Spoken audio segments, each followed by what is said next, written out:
America की राष्ट्रपति Donald Trump हैं जो दुनिया भर के कई ऐसे देशों पर टैरिफ लगाए हैं।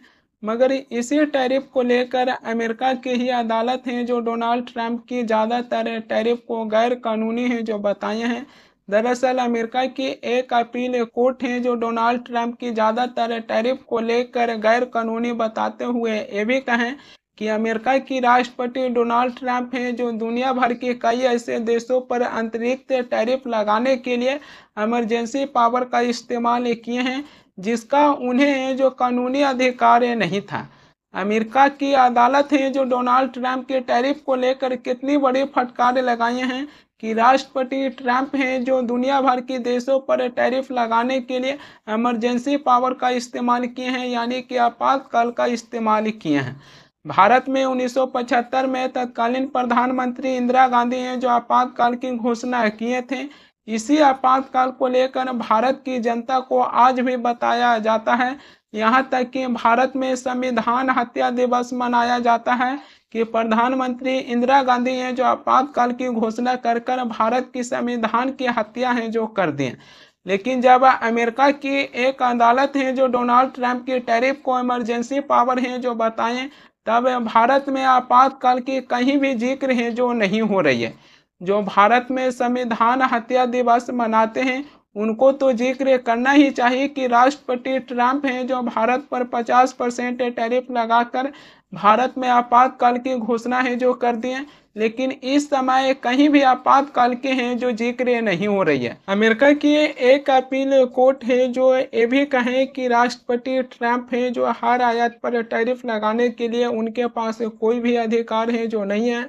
अदालत है जो टैरिफ को 14 अक्टूबर तक लागू रहने दिए हैं और 14 अक्टूबर तक डोनाल्ड ट्रंप को मौका दिया गया है कि डोनाल्ड ट्रंप हैं जो अमेरिका की सुप्रीम कोर्ट में अपनी याचिका दाखिल कर टैरिफ के बारे में विस्तार से जानकारी दें कि टैरिफ लागू करने के लिए क्या इमरजेंसी पावर की इस्तेमाल किए या फिर इसके पीछे कोई और वजह है। अदालत के फैसला आने के बाद डोनाल्ड ट्रंप हैं जो ये कहें कि जो टैरिफ लगाया गया है ये टैरिफ अभी भी लागू है। अगर ये टैरिफ हटाया जाता है तो अमेरिका है जो बर्बाद हो जाएगा, क्योंकि टैरिफ लगाने के बाद 159 अरब डॉलर यानी कि 13 लाख करोड़ रुपए की वसूली किया गया है। अगर ये टैरिफ हटाया जाता है तो ये 13 लाख करोड़ रुपए की वसूली उन देशों को वापस है जो रिटर्न करना पड़ेगा जिन देशों पर टैरिफ है जो लगाए हैं। इससे अमेरिका है जो बर्बाद हो जाएगा। राष्ट्रपति ट्रंप हैं जो कोर्ट के फैसला आने के बाद हैं जो अपने देश को लेकर चिंता है जो जताए हैं कि अगर टैरिफ हटाया जाता है तो अमेरिका है जो बर्बाद हो जाएगा। अदालत है जो ये भी कहें कि 1974 ट्रेड एक्ट के तहत अगर अमेरिका है जो किसी भी देश पर टैरिफ 150 दिनों तक लगाना चाहते हैं तो मात्र 15% ही टैरिफ लगा सकते हैं। अगर अमेरिका 150 दिनों तक किसी भी देशों पर 15% टैरिफ लगाना चाहते हैं तो उसके पीछे भी विशेष जानकारी है जो देना पड़ेगा। मगर यहाँ पर वो राष्ट्रपति ट्रंप हैं जो भारत पर 50% है जो टैरिफ लगा दिए और कोई विशेष जानकारी है जो नहीं दिए। केवल ये जानकारी दिए हैं कि भारत है जो रूस से कच्चे तेल खरीद रहे हैं, इसी के चलते भारत पर 25% है जो एक्स्ट्रा टैरिफ लगाया गया है। भारत पर जो 50% टैरिफ लगाया गया है इसमें 25% टैरिफ को लेकर सबसे ज़्यादा जिक्र हो रही है। भारत सरकार भी कह चुके हैं कि अगर राष्ट्रपति ट्रंप भारत पर से 25% टैरिफ हटाते हैं तो हम अमेरिका के साथ ट्रेड डील करने के लिए तैयार हैं। अगर राष्ट्रपति ट्रंप हैं जो भारत पर से 25% टैरिफ नहीं हटाते हैं तो हम अमेरिका के साथ कोई भी ट्रेड डील है जो नहीं करेंगे। राष्ट्रपति ट्रंप हैं जो भारत पर 25% एक्स्ट्रा टैरिफ इसलिए लगाए क्योंकि भारत है जो रूस से कच्चे तेल खरीदते थे, इसी के चलते भारत पर 25% है जो एक्स्ट्रा टैरिफ लगाए हैं। भारत है जो रूस से कच्चे तेल तब खरीदना शुरू किए जब रूस और यूक्रेन का युद्ध शुरू हो गया, जिसके बाद रूस है जो अपने कच्चे तेलों में छूट दिए।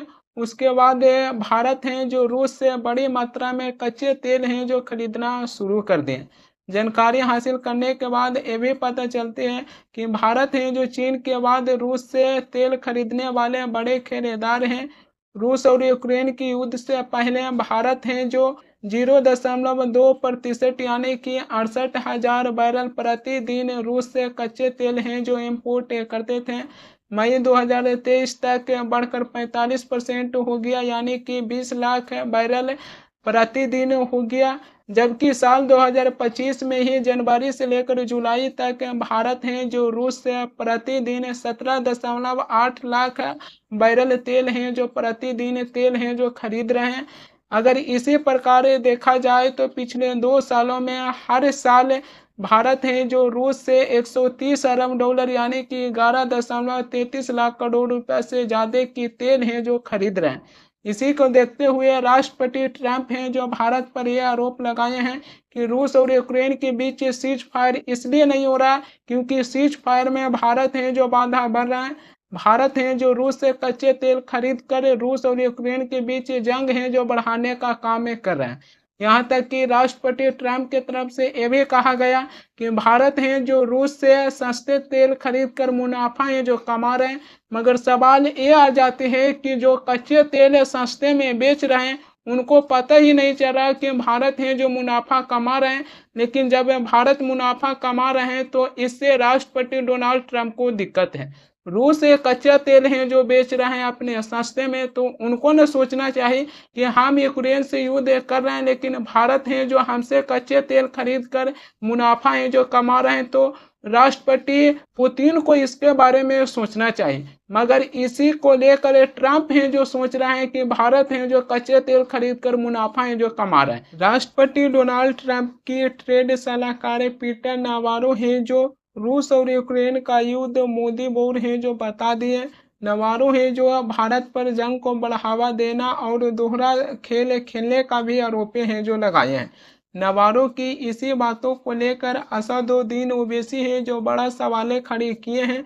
असदुद्दीन ओवैसी है जो ये सवाल खड़ी किए हैं कि जब अमेरिका के राष्ट्रपति डोनाल्ड ट्रंप है जो पहली बार बने थे तब राष्ट्रपति डोनाल्ड ट्रंप है जो भारत को ईरान से तेल खरीदने के लिए मना कर दिए थे और उस समय भारत है जो कोई भी आपत्ति नहीं जताए थे और यह भारत की पहली गलती था। असदुद्दीन ओवैसी है जो ये भी सवाल खड़े किए कि ईरान है जो हमें सस्ते दामों पर अच्छी गुणवत्ता वाला तेल है जो दे रहे थे, लेकिन हमने अमेरिका की डर से ईरान से तेल है जो नहीं खरीदे। असदुद्दीन ओवैसी है जो भाजपा की प्रवक्ता को भी फटकार लगाए कि भाजपा के प्रवक्ता है जो विपक्ष पर तंज कसते हैं, लेकिन उनको देश को बताना चाहिए कि देश में क्या हो रही है। ये बहुत बड़ी सवालें खड़ी होती है कि जब राष्ट्रपति ट्रंप पहली बार अमेरिका के राष्ट्रपति बने थे उस समय ही भारत को ईरान से तेल खरीदने के लिए मना कर दिए और उस समय भारत है जो कोई भी आपत्ति है जो नहीं जताए। अब वही काम है जो राष्ट्रपति डोनाल्ड ट्रंप है जो फिर से करने के लिए भारत पर दबाव बना रहे हैं कि भारत है जो रूस से तेल खरीदना बंद कर दें, न तो हम भारत पर टैरिफ जो लगाए हैं जो एयर टैरिफ है नहीं हटाएंगे।